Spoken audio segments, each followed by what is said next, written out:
à côté de nombreux autres sujets qui préoccupent le Burkinabé, la question du foncier depuis belle lurette aujourd'hui constitue une préoccupation pour nos populations. Ça part de la spéculation à la malgouvernance au niveau des collectivités locales qui sont chargées notamment de la question donc, des lotissements.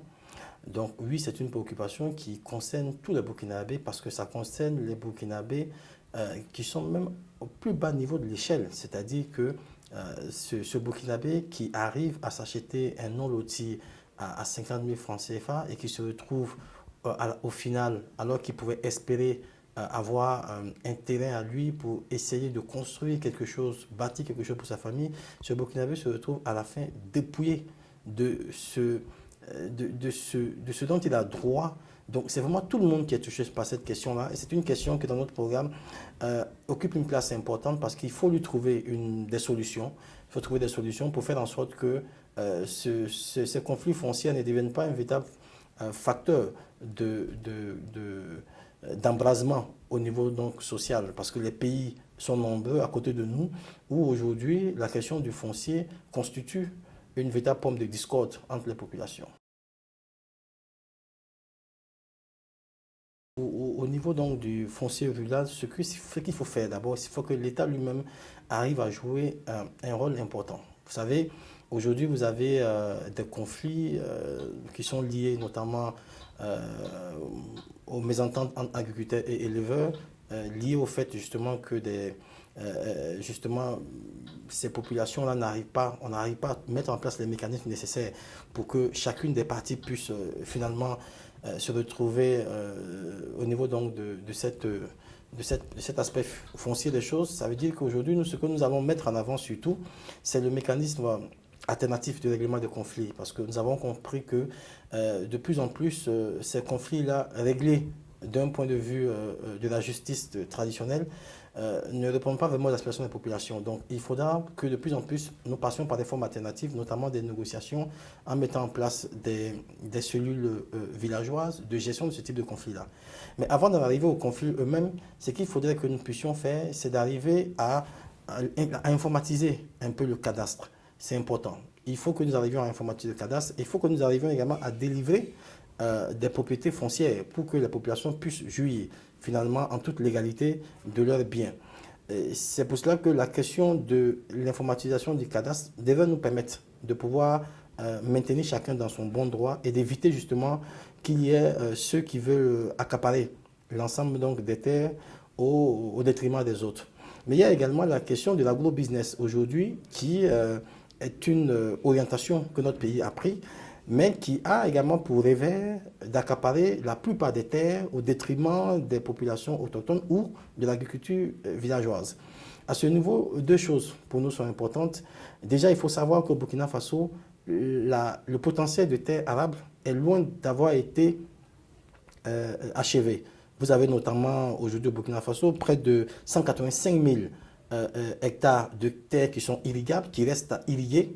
Ce sont autant de potentialités qu'il faut que l'État essaie de mettre en valeur pour que justement l'offre, comme on dit, dépasse la demande. Et généralement, quand l'offre dépasse la demande, il n'y a pas de possibilité de spéculation sur le terrain. Et surtout, les conflits sont amoindris parce que tout le monde finalement trouvera son compte pour pouvoir s'installer. Donc nous allons travailler donc à multiplier, en tout cas à offrir plus d'espace arable et plus d'espace irrigable à nos populations dans un premier temps. Et ensuite, travailler également à ce que au niveau de la législation, nous puissions faire en sorte que des propriétés soient délivrées aux différents acteurs pour éviter justement que des conflits puissent naître.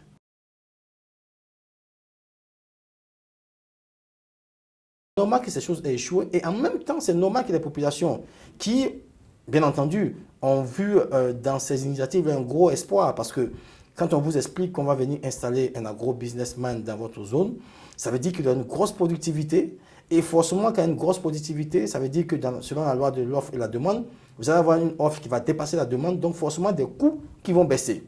Vous apercevez une décennie après qu'il n'y a pas de productivité, ces terres-là sont finalement bloquées, ne servent plus à rien, ne produisent pas, et vous ne pouvez pas non plus vous en occuper. Et c'est tout à fait logique en ce moment-là que les populations commencent à réclamer que ces terres-là soient mises en valeur par elles-mêmes. Maintenant, il y a quand même des mécanismes qui ont permis donc d'octroyer ces terres-là à des personnes. Il ne faut pas aller non plus dans un schéma d'expropriation. Il faut plutôt, dans un espèce de parallélisme des formes, faire en sorte que nous puissions avoir des solutions où ceux qui sont détenteurs de ces terres-là, où ils les mettent en valeur maintenant, où ils trouvent avec des populations des mécanismes pour pouvoir mettre ces terres en valeur le temps qu'eux-mêmes soient prêts à peut-être reprendre du poil de la bête. Je pense que c'est ce type de compromis-là qu'il faut envisager.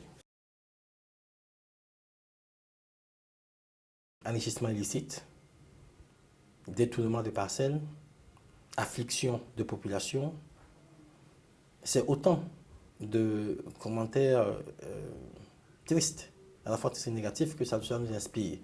Parce que oui, les lotissements ont servi pendant longtemps au régime précédent et bien entendu à ses valets au niveau donc des différentes collectivités.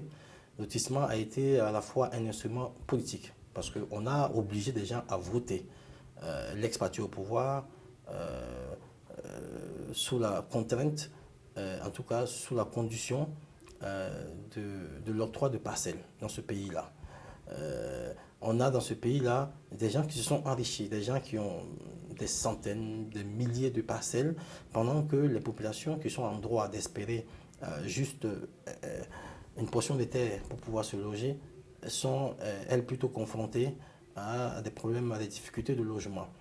Oui, le lotissement a été pendant longtemps au Burkina Faso un facteur de division et c'est parce que ce peuple-là est un peuple formidable d'ailleurs qu'il n'est pas né des situations encore plus graves liées donc à ce problème donc de mal-gouvernance au niveau du lotissement.